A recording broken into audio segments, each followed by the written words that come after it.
Morning all. It is a horrible, kind of cold, windy, wettish day in mid-November. And I am inspired by my friend Jane Lindsay, who has a lovely channel here called Snapdragon Life. I will add the reference to the blurb here so you can look her up. And she had a brilliant idea of making an arrangement of leaves for the autumn. And she says that if you put leaves, twigs with leaves on, autumnal colours, in a clear vase with no water, the leaves will stay on the twigs, not fall off, and you can keep them all through the winter with their lovely colour. And I was very inspired by that, so I'm going to do the same today.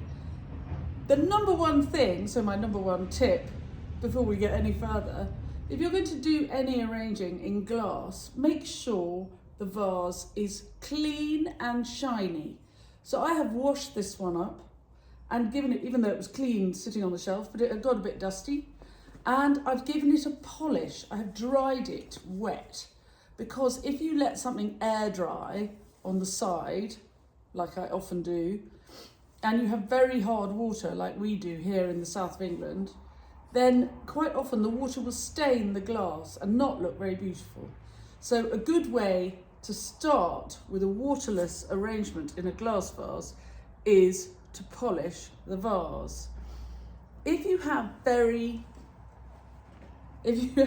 marked glassware, and particularly vases, and you want to clean them so to get rid of the watermarks, you can use denture cleaning tablets, Sterident. So what you do is you just fill a container with water, you put your vase in, and you add a couple or selection of vases, whatever you've got that's a bit stained by hard water, and you add a couple of Sterident tablets and leave them over the night. And in the morning you can wash them up and all that horrible marking will be gone. Any anti-calcaire will work, but Sterident works very nicely on glassware. You're welcome. Right, let's go cutting. No need for water, no buckets, nothing. Come on, let's go up the field and see what we can find. And if you're new to the channel, this is my shelfie behind me. This is my flower studio, and you're very, very welcome. I'm a flower farmer and florist based between fashionable Bruton and up-and-coming Wincanton here in sunny Somerset. And I make lots of clips about gardening, growing flowers, floristry, with the occasional life hack for your mental health and physical health thrown in. Do subscribe to the channel, press the bell icon, and I'll tell you when I've got more clips coming up. And if any of the tips and tricks I give you along the way are useful, you can always buy me a coffee, or better still, join my club. And the links to coffee buying and club membership in the blurb to all my clips. Right, on we go. And now in the summer, I just come out here and the beds are full of material that I can cut for lovely floral arrangements. Not so much now we're mid-November, but look at the colour from the trees. So let's cut some lovely tree foliage. We'll go for a little wander around and see what we can find. Hopefully the wind won't get too much in the way of the sound, and we will get some lovely, lovely colour. We'll have to rootle around a bit.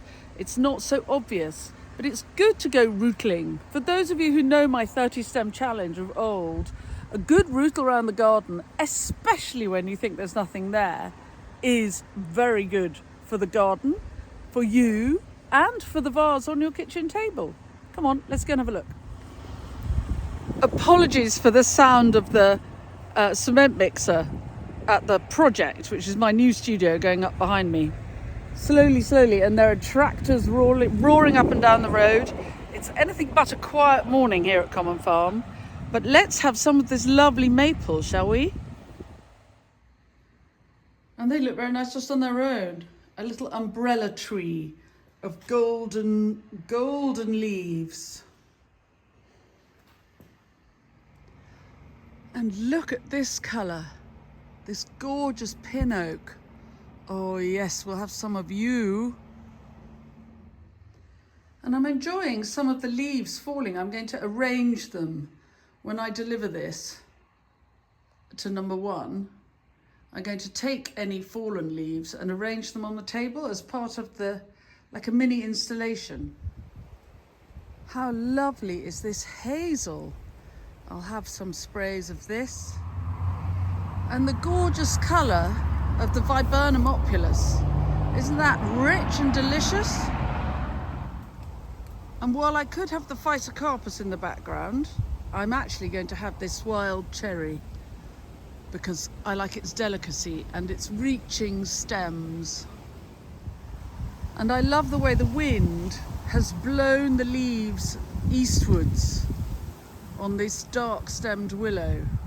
So we'll have some of this coming along nicely.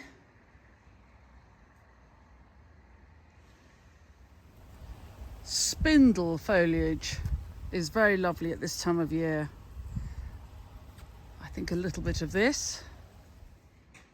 Right, I was going to have seed heads in there, but actually, A, there's no room, but B, the skill is to know when to stop, and I think that's just lovely on its own. For those who don't know, my snips are made by a company called Niwaki, and they're very blunt and need sharpening.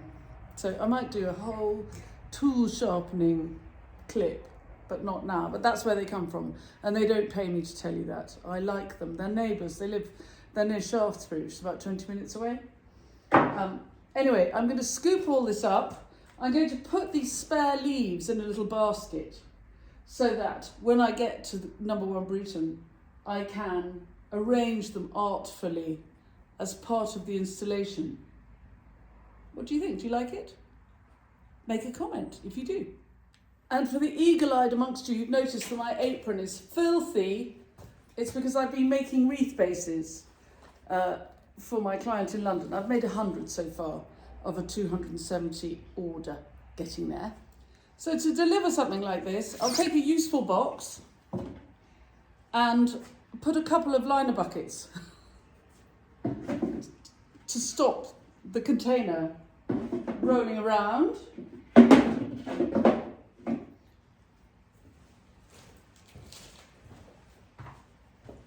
And just pop it all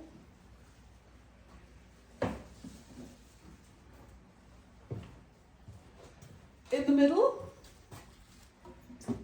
There's a bit of room at the front. So I might just pop something else in there to stop it. I don't want it falling over in the car.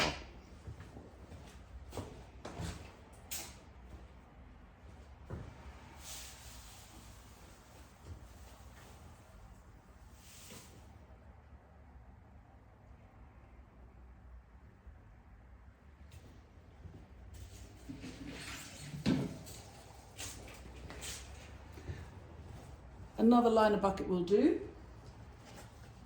And then I'll just pop my spare leaves in a little basket and off we go. Look, it gets dinkier and dinkier. Here's the little basket.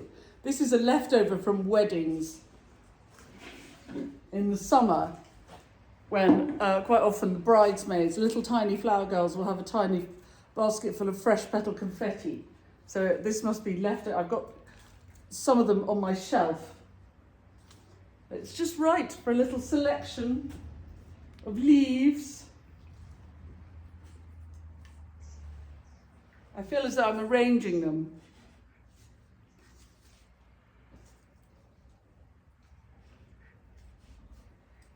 And then I can tuck them in the front and it'll stop the vase falling over. So this is your 30 stem challenge for this weekend, friends. The news may be terrible. We may be going to somewhere horrible in a handcart. But if you get outside and find some foliage from your garden, even the last little bits, and you put them in a vase on your table, your mood will be improved. And the ripples from your improved mood will reach all the way around the world. It's true. Right, tucked in the back of the car, off we go. And there we have it in its place in the drawing room of Number One Bruton. It's good against the pink wall, don't you think?